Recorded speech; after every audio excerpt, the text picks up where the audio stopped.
Americans are buying $22 smoothies while telling every pollster they feel terrible about the economy. That is not a paradox, that is a data problem. And on April 8th, as the Dow surged 1,312 points and Brent crude plunged 17% to $91 a barrel on an Iran ceasefire announcement, the same tension showed up in the broader market, investors trading on fear readings while the actual cash register said something different. Consumer sentiment surveys have now collapsed to levels not seen since the early months of the COVID-19 pandemic. University of Michigan consumer confidence is tracking near multi-year lows. Inflation anxiety, ceasefire uncertainty, and tariff headlines have pushed the survey number into territory that historically precedes recessions. The Washington Post ran the smoothie story Tuesday as a kind of cultural symptom, people self-reporting economic misery while queuing at $22 juice bars. Markets read the sentiment number and priced in a consumption slowdown. Retail stocks sold off over the past 5 weeks. Consumer discretionary ETFs underperformed. The recession trade was on. Delta Airlines reported this morning. That trade may have been wrong. Delta posted Q1 adjusted EPS of 64 cents against 57 cents expected. Adjusted revenue came in at $14.2 billion, topping the $14 billion forecast. Fuel costs surged to $2.6 billion in the quarter, nearly double the prior year as the Iran conflict pushed jet fuel prices to record levels.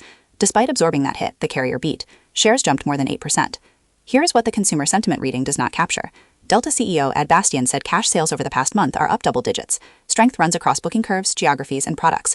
The Delta American Express card portfolio, a real-time measure of consumer intent, showed double-digit spend growth through April. Not projected, actual. The sentiment survey asks how people feel. Spending data tracks what they do.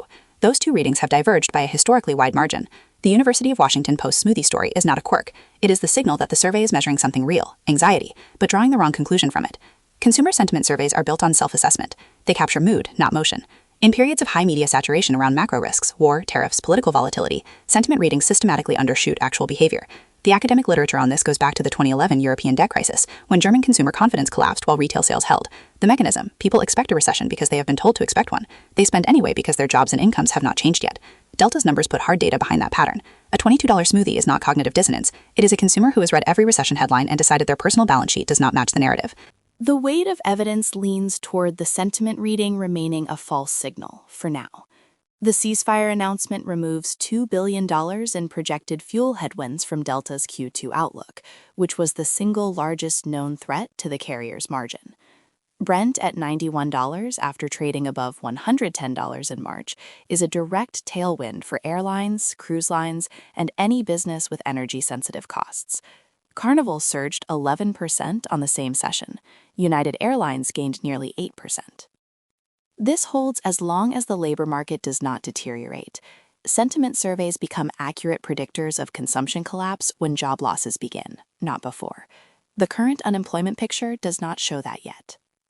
The condition that breaks this: if the 2-week ceasefire collapses and oil returns above 105, fuel costs reaccelerate, airline capacity cuts go deeper, and the labor market begins to crack. In that scenario, the sentiment reading stops being a false signal and starts being an early warning. One number to check tomorrow is Delta's Q2 guidance update, which management said it will revise once the ceasefire picture clarifies. If Delta reinstates full-year revenue guidance, which it pulled in March, that is confirmation the spending data has structural depth. If guidance stays suspended, the smoothie buyers may be funding one last good quarter before the sentiment reading catches up. Consumer confidence surveys are useful. They are just not what most investors think they are. They measure expected behavior. The register measures actual behavior. On April 8, the register was running double digits ahead of the survey. That is the number that moved Delta 8% today.